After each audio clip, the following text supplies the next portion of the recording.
Welcome back to True Horror with Jackson, the place where we explore the darkest corners of the supernatural, one chilling tale at a time. So if you're brave enough to dive into the eerie and the unexplained, you're in the right place. Today we're recovering one of the most infamous cases of paranormal activity ever documented, the haunting of the Snedeker family. This is the real haunting in Connecticut.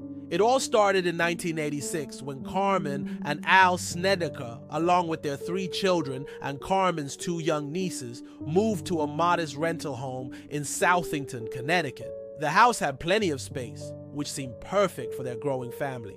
But more importantly, it was close to the hospital where their eldest son Philip was undergoing treatment for Hodgkin's lymphoma. At first glance, this house seemed like a godsend, but they would soon realize it was anything but. The trouble began almost immediately. On their first day there, while unpacking boxes in the basement, the family stumbled upon something strange: mortuary tools. There were long tables, coffin handles, and what looked like a drainage system in the floor. That's when the Snedekers learned the unsettling truth. Their new home had once been a funeral parlor. Now moving into a former funeral home might make some people uneasy, but Carmen and Al dismissed it at first. After all, they had more pressing concerns like Philip's health and settling the family into their new lives. However, it didn't take long before they realized something was off. The first person to experience anything unusual was Carmen. She started noticing items going missing, lights flickering with no explanation, and that distinct, unmistakable feeling of being watched. And then there were the smells. Horrible, rancid odors that seemed to come and go without any obvious source. But it wasn't just Carmen. Soon, the other family members began reporting strange occurrences too. Philip, though, was the one most affected. His behavior started to change dramatically. He became withdrawn, unpredictable, even violent at times. He told his mother that he saw frightening visions, including shadowy figures and terrifying faces that would appear out of nowhere.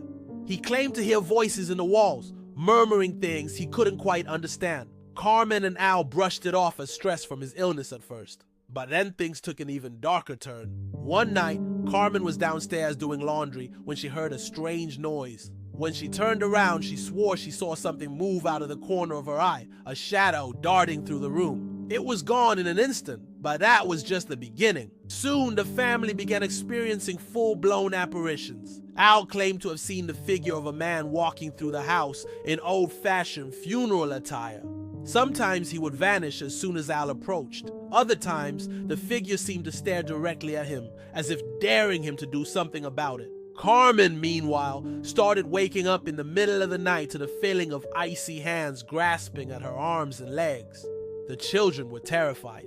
They reported seeing shadow figures that would flicker in and out of sight, hearing eerie laughter echoing through the house, and even feeling invisible hands pulling at their clothes. One of the nieces described waking up to find a group of pale, ghostly figures hovering over her bed, their hollow eyes staring at her with an intensity that made her scream. The family began to dread nighttime. They said the activity became more aggressive as the sun went down, with loud banging sounds coming from the walls, objects levitating and crashing to the ground, and sudden bursts of cold air sweeping through the house. With every passing day, the situation grew worse. Carmen decided they needed help, so she reached out to Ed and Lorraine Warren, the famous paranormal investigators who had worked on the Amityville case. The Warrens quickly agreed to investigate and moved into the house for several weeks to study the activity firsthand.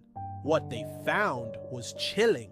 According to Lorraine, the funeral parlor had been a nexus for dark spiritual activity. She believed the former workers had engaged in necromancy, rituals designed to communicate with the dead, which had created a portal for malevolent spirits. These entities, she said, were feeding off the energy of the living, particularly Philip, who was already weakened by his illness. The Warrens brought in a priest to perform an exorcism, but even that wasn't a quick fix. The family claims the haunting persisted for months before finally subsiding. Now, here's where things get controversial. Skeptics have questioned the Snedeker family's story, claiming there's little evidence to support their claims. For one, the house's current residents have reported no paranormal activity whatsoever. And Philip, later in life, admitted to struggling with substance abuse during this time. which some critics believe may have influenced his behavior and experiences. Others argue that the Snedekers could have fabricated the story for attention, especially after the Warrens wrote a book about the case. But for Carmen, Al, and the rest of their family, the horror they experienced was all too real. They maintain to this day that something dark and evil lingered in that house, and they were lucky to escape with their lives. So, what do you think?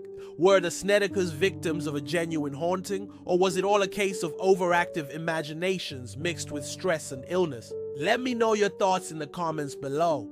And if you enjoyed this dive into the paranormal, don't forget to like, subscribe, and hit the bell so you never miss another chilling story.